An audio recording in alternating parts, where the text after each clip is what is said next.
Hey everyone, and welcome back to FSI DFS. I am McKinley412, and today we're going to be breaking down the 9-game early slate, the afternoon slate on Draftkings.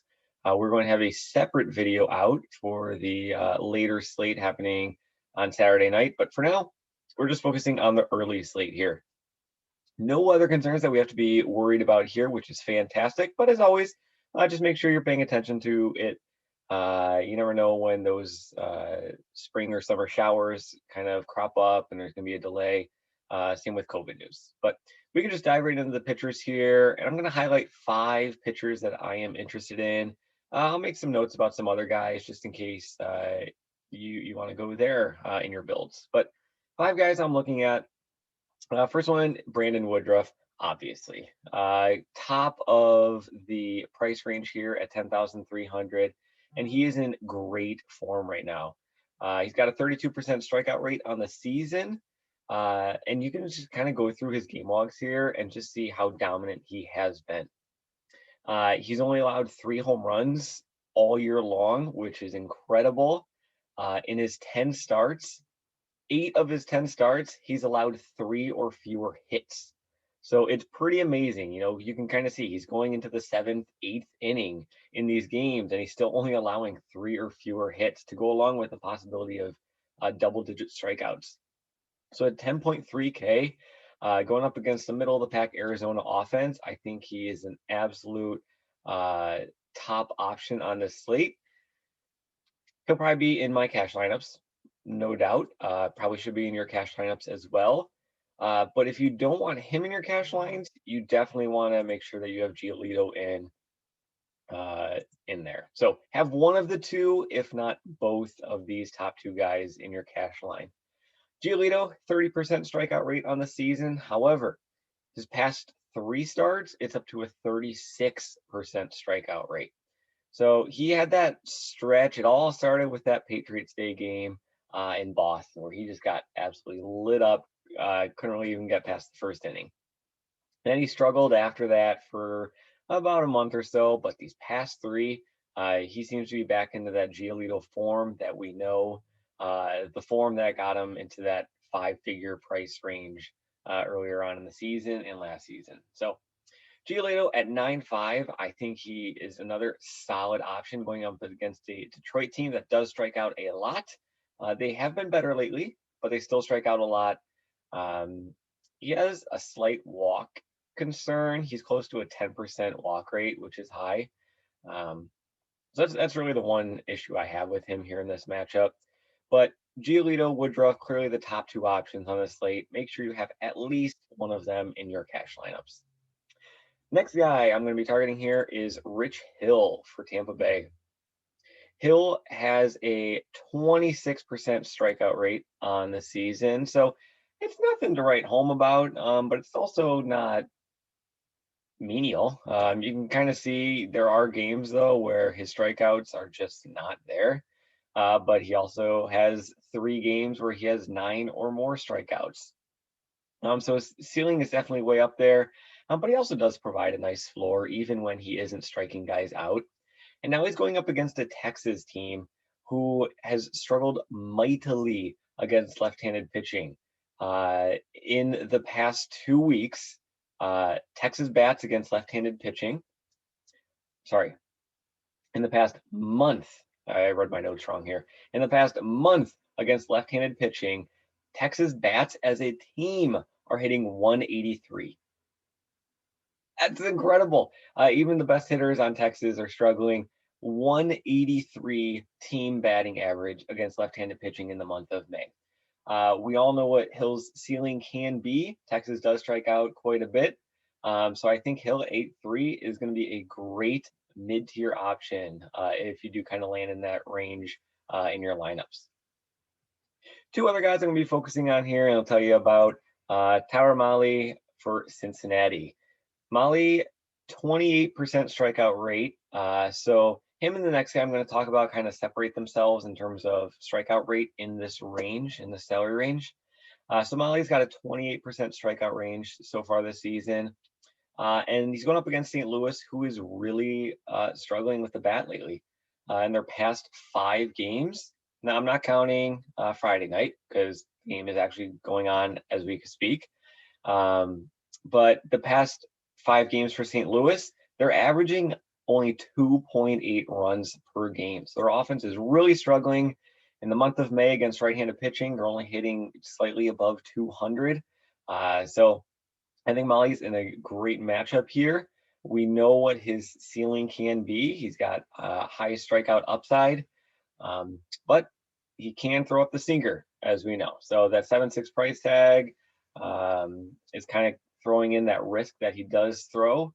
But I think he's a great matchup, point per dollar wise, for this slate.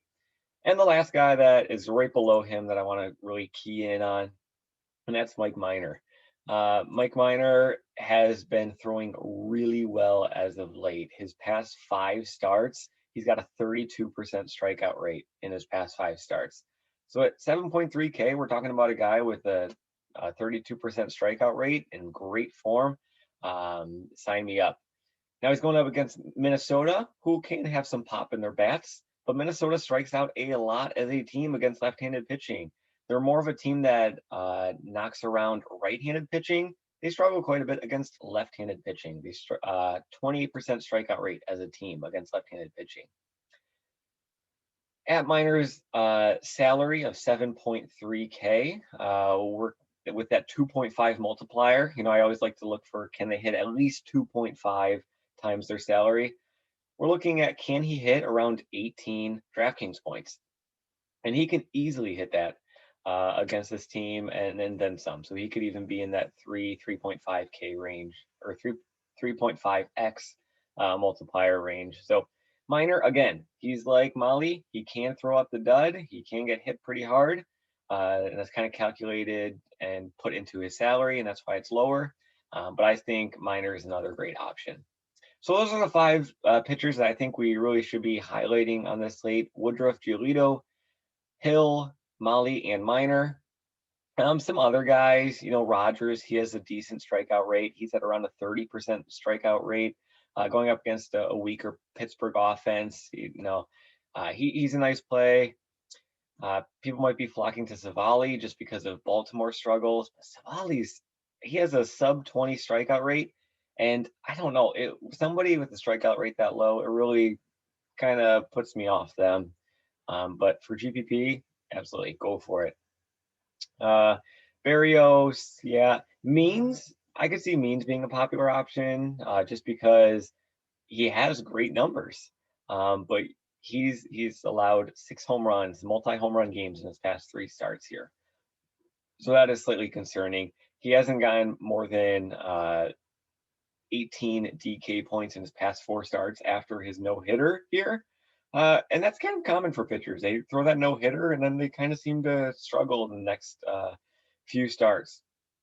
So it's exactly what's happening to Means here. And at 9.2K, I don't want to be paying that much salary for a guy who's not going to get me 20 DraftKings points, especially if you got guys like Giolito who are only 300 above him. So that's kind of why I'm off him. So those are the 5 I'm targeting. And I'll talk about Urquidy here when we get into the bats, because the first team I'm going to mention is Toronto going up against Urquidy. Toronto, they moved to Buffalo. So they're actually playing in this ballpark that you see right behind me here. It's called Salem Field. And they've been playing there since the 1st of June, and they have sold out every single seat that is available. COVID restrictions, obviously. But they've been between 5,000 and 7,000 fans in attendance. And it's a small ballpark. Like, you are on top of the players. It's a minor league stadium, so you are right there. You can reach out and touch the guys. So it's a small ballpark, very intimate, and Toronto has a very young team, and they kind of feed off the energy of the fans. We kind of saw it on that opening night when Vlad Guerrero had 4 hits, nearly hit for the cycle, launched a 3-run bomb. The players have come out and said how much joy it is to play in front of the fans. They love it because they're young. They feed off that energy that the fans bring. But that's not the reason that I like the Toronto bats here. I mean, it helps, but that's not the reason. Toronto against right-handed pitching in the past 2 weeks here. So we're going to Fangraphs here. Check out their WRC plus against right-handed pitching. 146. That might be the highest that I have seen for a team all season long. 2-week sample size, but we're still talking over 400 plate appearances. So it is a decent enough sample size where they're just mashing right-handed hitting right now.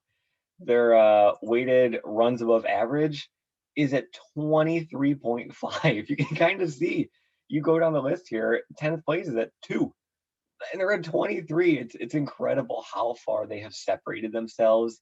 Their team batting average is over 300, nearly 50 points more than second place. They're unloading on right-handed pitching right now.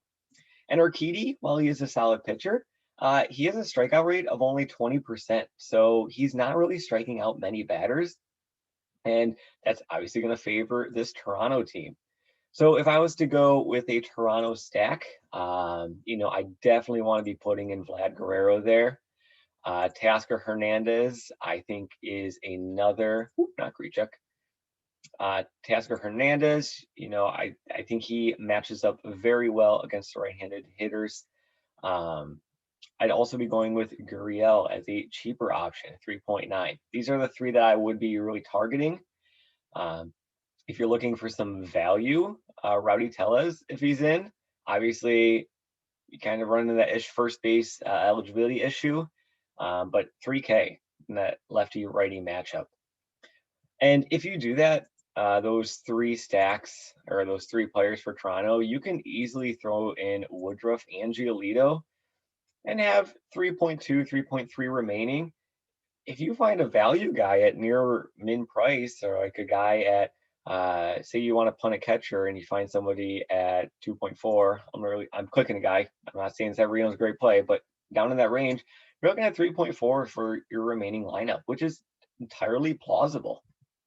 Even if you move down from Giolito and you go down to one of the cheaper guys, like I mentioned, we'll say Molly going against St. Louis, you're near 4K remaining. So easily able to fit in the Toronto bats here, have a nice stack, even with the best Toronto bats. Second team that I'm going to be targeting, or another team that I want to highlight, is the Chicago White Sox going up against Detroit. Chicago is facing against Skubal, and Skubal has north of a 40% hard hit rate. So we know, if you've been watching these videos, we love to target the White Sox bats against left-handed pitching.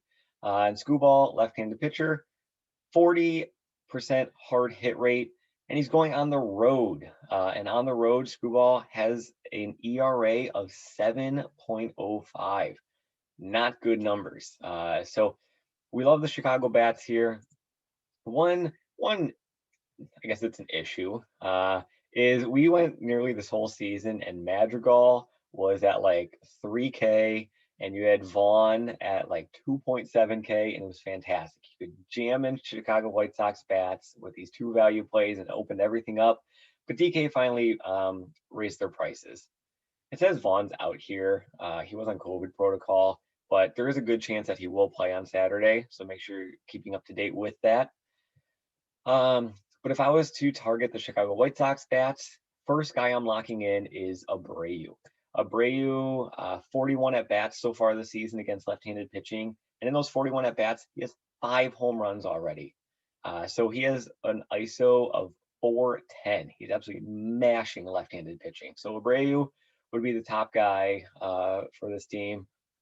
And then guys like, I would go Mercedes. If Vaughn is in, I like Vaughn, even with his raise in price. I think he's great. Obviously, Tim Anderson, you can't go wrong. And his salary, has it gone down? I feel like 4.8 is very cheap for Tim Anderson. Yeah, he was up to 5.5. He was near 6K just last week. So 4.8, I think, is a great price for him. He's got that stolen base upside as well. So Chicago White Sox, they would be a little bit tougher to fit in with the top two pitchers here, with the Woodruff and the GIOLITO. Yeah, you're looking at 3K. That'd be a bit tougher. So maybe you do need to take out one of those guys and drop down. So you want to go down to Mike Minor at 7.3. He's kind of the cheapest that I would be targeting here. And there you go, 3.6.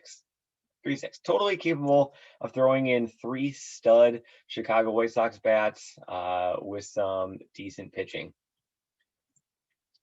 Maybe you go to Toronto and you want to load up, include Toronto into the Chicago White Sox, kind of throw in the guys that I mentioned with Teoscar Hernandez.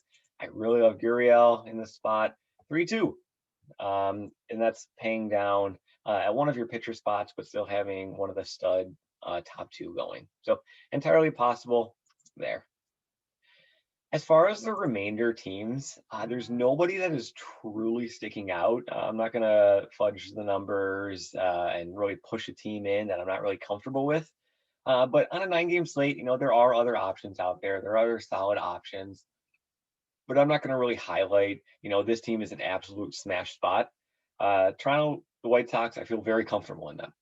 Everybody else, they're in decent matchups. There are decent matchups there, but nobody that I really want to key in and focus on.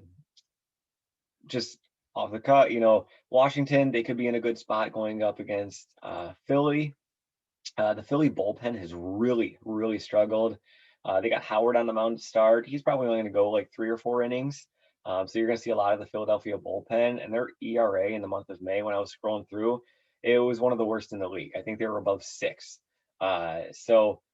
Or close to 6. So Washington could be a team that you target as well. But like I said, it's a 9-game slate, a large slate, lots of options that you can go to. Just because I don't highlight a team doesn't mean they're not in a good spot. But Toronto, Chicago White Sox, clearly the top 2 options. And for pitcher, the 5 guys I'm keying in on are Woodruff, GIOLITO. Make sure you have at least one of those guys in your cash line, if not both of them. And then Rich Hill, because Texas is hitting sub 200 against left-handed pitching in the month of May, which is just incredible. I still can't believe it. And then Molly and Minor are in great spots as well. So good luck in your contest today, this afternoon. We will have a separate video out coming later today for the main slate. So please check that out as well. Drop a comment, hit that thumbs up button. We really do appreciate all the engagement that you guys do give us. So that kind of wraps things up. Good luck.